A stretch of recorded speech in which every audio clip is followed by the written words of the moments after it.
का हो? कुछ कहले रहला याद बा? ऐसन तो कोनो बात ना याद आवत ह। अच्छा तो कटनी हो गई तो भुला गइल? ओहो, अरे बताइबू कि बुझनी बुझाइबू? आ तू का इतना भूमिका बनावेलू हो? कौनो बात सीधे सीधे ना बोल सकेलू। एक तो इतना टेंशन कपार पे खुदे है, ऊपर से लगाबू तू ऐठे। हाँ हाँ, हमरा भी टेंशने न बुझाई। काम निकल गइल ना, नहीं याद आवता तो सुन याद करावता ने। हाँ हाँ बताओ तो तनी। खाली फुसिलाई के करबला कटनिया हो, खाली फुसिलाई के करबला कटनिया हो, कहि के दियोला ना झोलनिया ना। सीधे तो बतावे के चाहत रहल।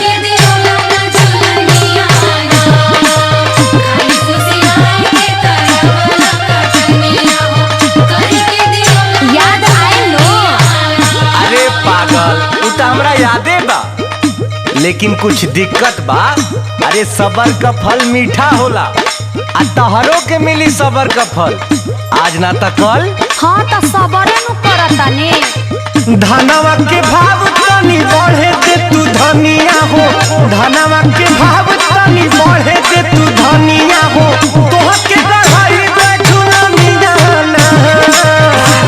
के भाव तनी बढ़े दे तू धनिया हो, धनवा के भाव तनी बढ़े दे तू धनिया हो, तोह के गढ़ाई बैठू ना मिजाना। धनवा के भाव तनी बढ़े दे तू धनिया हो, तोह के गढ़ाई बैठू ना मिजाना।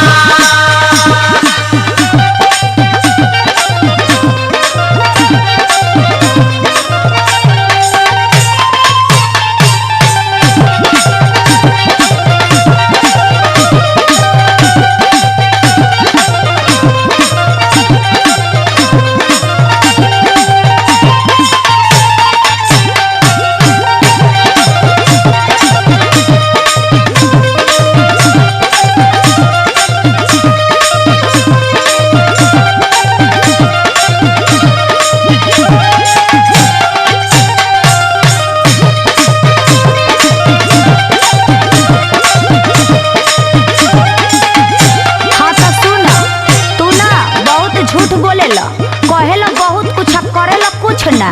अरे पगली, अरे तू ही हमार हीरा है, तू ही हमार मोती है, तू ही हमार दाल है या तू ही हमार रोटी है, सब कुछ तू ही न है। अरे इतना मेहनतिया तू रही बजे न करीला। हाँ तो सुनियो ला, बहा पाइबा तो प्यार के न रस पाइबा, रात से जिया पे रजऊ तो रस जाइबा।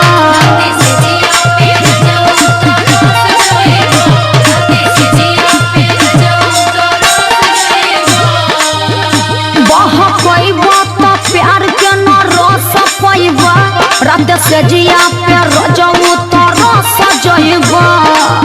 हमारा से चली ना तो हार बाई मनिया हो, हमारा से चली ना तो हार बाई मनिया हो, कहि के दियोला ना झूलनिया ना।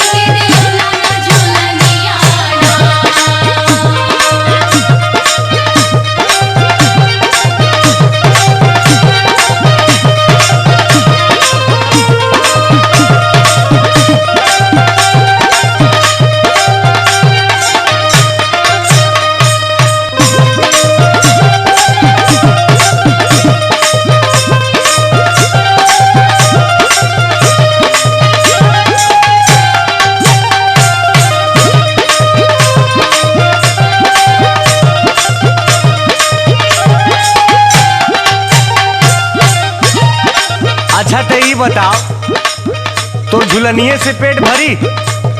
अरे राशनो तो चाहेला साल भर का, तोरा मन के करी ना तो का होई सुन। का होई हो? बड़ा सस्ता बा बेचे में खल जाई हो, पूरा धनवा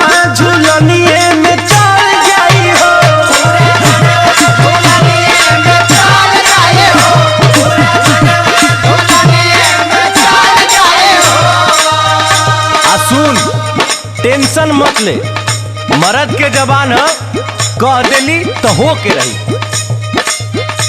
बड़ा सस्ता बा बेचे में खल जाई हो, पूरा धनवा झुलनिए में चल जाई हो। जेडिया रितेश नाही तोरी है बचनिया हो, डीपीआई आशीष नाही तोरी है